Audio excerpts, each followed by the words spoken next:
Je suis secrétaire médicale et je gagne 3500 net. En m'installant à la frontière, j'ai eu aucune désillusion. J'ai réussi à trouver un appartement, même sans contrat de travail. Foncez, arrêtez de vous poser des questions et faites-vous confiance.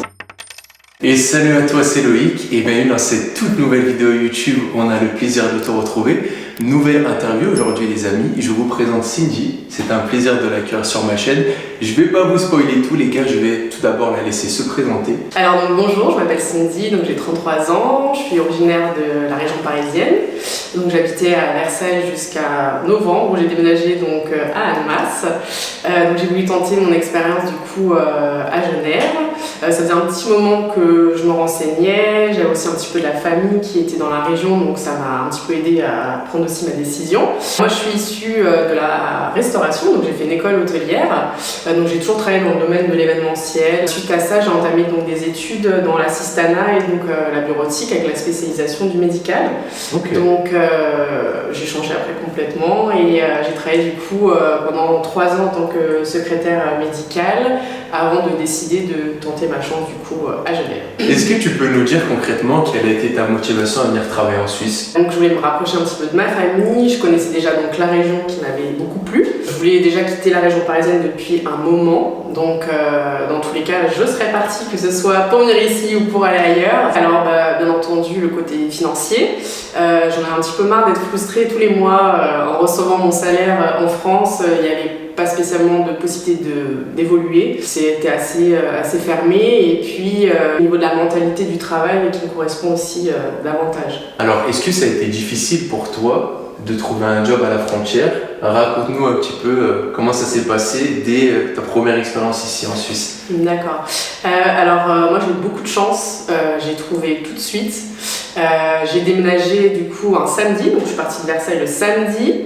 Dès lundi j'étais au taquet, je suis allée à Genève déposer des CV. Donc dans un premier temps j'ai choisi le secteur de la restauration parce que je savais que c'était un peu plus compliqué pour trouver en tant que secrétaire médical, en tout cas ça prendrait plus de temps. Du coup j'avais déjà repéré un restaurant en fait qui cherchait, donc je suis carrément allée là-bas directement. J'ai déposé mon CV et donc j'ai pu faire un entretien sur place. Et donc ça s'est bien passé et ils m'ont fait commencer dès le jeudi. Okay. Donc même pas une semaine après on est arrivé, je travaillais déjà du coup en Suisse. Donc ils ont tout préparé, le permis de travail, etc. Donc j'ai travaillé là-bas c'était un CDI, mais j'ai travaillé là-bas pendant 1 mois, puisque après j'ai trouvé du coup dans mon domaine en tant que secrétaire médical. Bah, c'est fou, tu as trouvé ça très rapidement. D'aller voir des secteurs où c'est plus facile de rentrer. La restauration ça en fait partie, mais il y a aussi le domaine industriel, il y a plein de secteurs d'activité comme ceci. Et après une fois que tu étais installé confortablement, de te dire bon, on va vraiment chercher dans mon domaine de prédilection, en fait, c'est ça? Ouais, c'est ça, et puis c'est surtout que je savais, en fait, mon objectif en étant dans la restauration, c'était déjà d'avoir mon permis de travail, okay. Parce que je voyais beaucoup d'annonces où ils disaient permis de travail exigé, etc., etc., donc je savais que ça me ferait déjà une ouverture.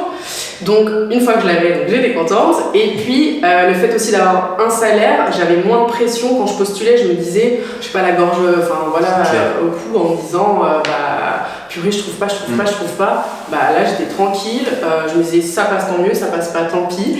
Et ce qu'il faut savoir, c'est que donc 6 mois avant de venir, je commençais déjà à postuler.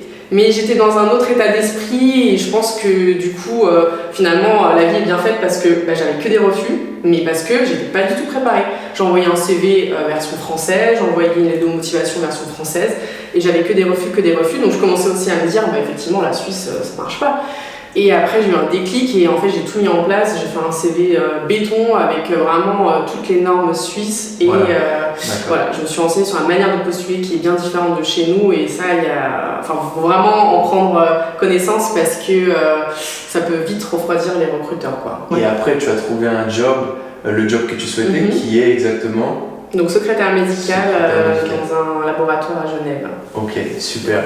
Alors maintenant, est-ce que tu peux nous dire avec le job que tu as, combien d'heures tu fais? C'est un CDI, c'est ça? Oui, tout à fait. Ok, combien d'heures tu fais? Et bien sûr, quel est ton salaire, etc. Est-ce que tu peux nous expliquer? D'accord. Alors du coup, donc c'est un CDI, je suis à 40 heures par semaine. Ok. J'ai mes 5 semaines de vacances par an, du coup, parce que je sais que des fois ça peut être aussi 4 semaines, donc ça c'est chouette. Et je suis à 4400 bruts par mois. Mais j'ai aussi du coup, en fait, des fois je travaille les dimanches parce que mon laboratoire est ouvert du lundi au dimanche et quand je travaille le dimanche, j'ai une prime.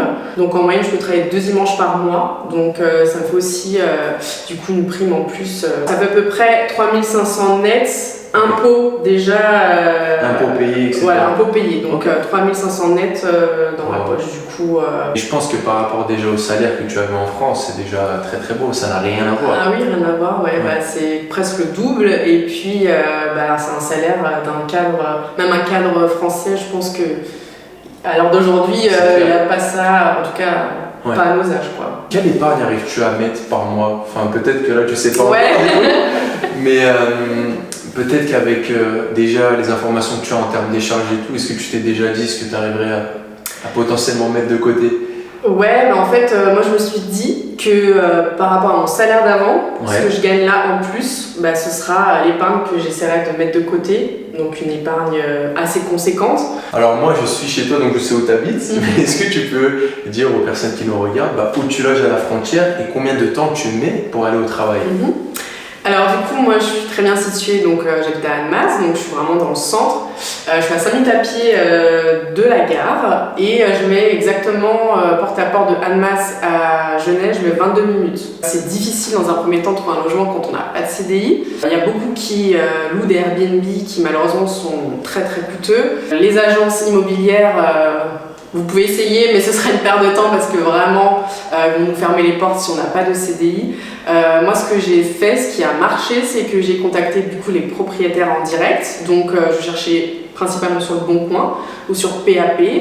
Et sur le Bon Coin, en fait, je faisais un petit résumé de ma situation aux propriétaires en essayant de leur rassurer, donc en expliquant mon âge, ma situation, que j'allais arriver dans la région, etc., que j'avais pas encore d'emploi, mais que j'étais quelqu'un de très soigneuse et de confiant. Du coup, il pouvait me faire confiance pour que je loue son appartement. Et ça a marché et du coup, j'ai pu donc avoir un super appartement à Annemasse sans avoir encore signé de CDI. Ça, c'est un super conseil parce que ça fait peur aussi à de nombreuses personnes qui se disent « Ouais, mais non, mais si j'ai pas de contrat et tout », mais là, tu nous montres encore que faut juste faire l'effort. Je pense que tu as préparé un joli message, sans faute d'orthographe, quelque chose de carré, mais au final, si vous vous mettez à fond, comme d'habitude, ça va tomber. Je pense que c'est ce que tu as fait. Et les transports en commun, moi je sais de quoi je parle parce que je les ai pris souvent, c'est quand même agréable. Ah oui.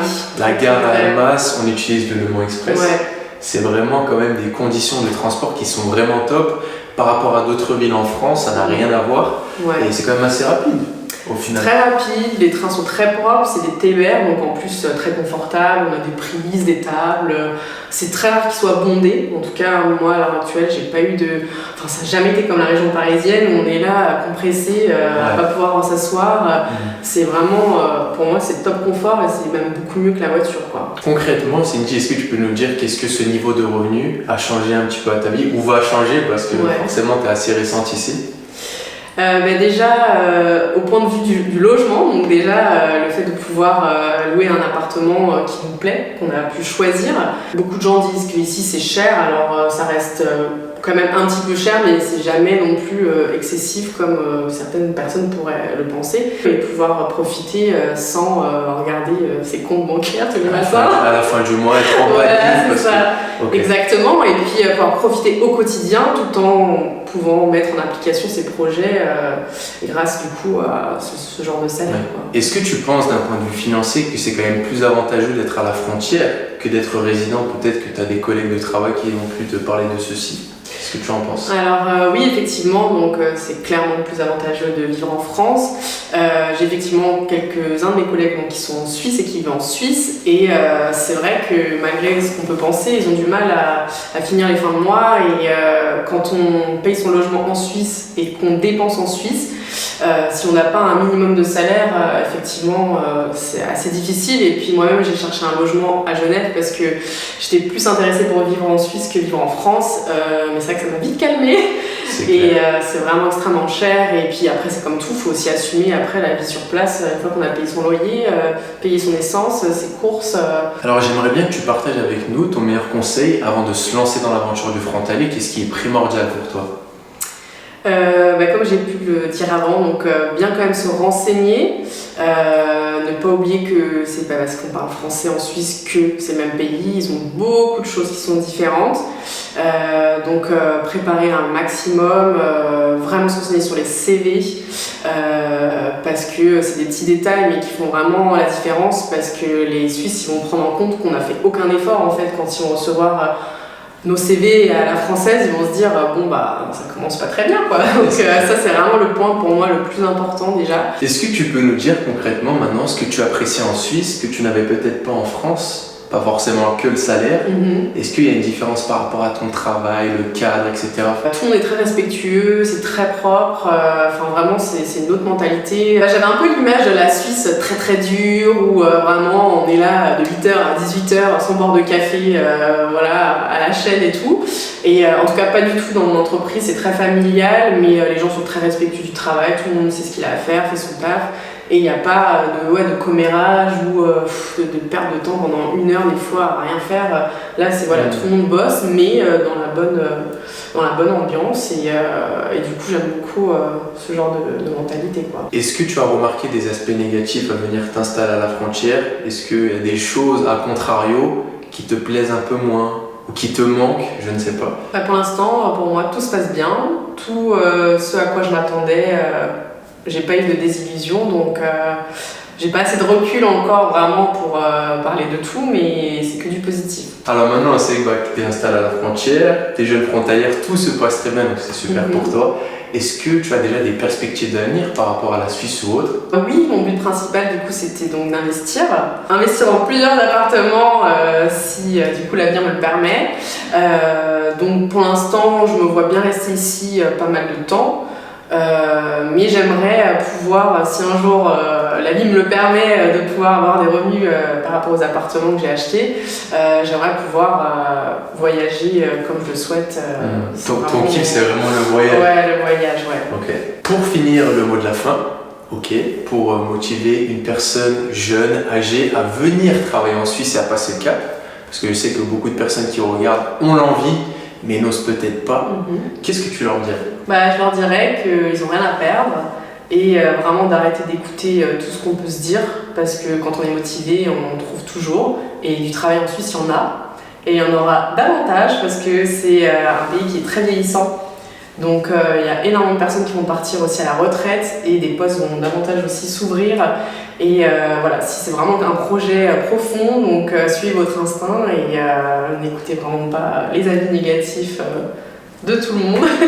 Bon les amis, j'espère que cette interview vous a fait kiffer. Moi j'ai kiffé partager ceci avec Cindy. Et en attendant, si vous voulez vous aussi passer le cap pour rapidement devenir frontalier et obtenir un job sur le territoire, je vous laisse mon programme de formation qui sera juste en dessous de cette vidéo.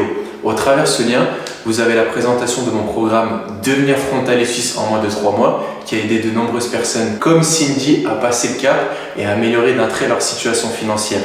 Vous avez le programme entièrement détaillé, les témoignages de mes participants et si vous avez le feeling avec moi, ça sera un plaisir de vous accompagner. Je vous souhaite une excellente journée ou une excellente soirée. À très bientôt sur ma chaine YouTube. C'était votre gars Loïc. Prenez soin de vous. Ciao, ciao à tous.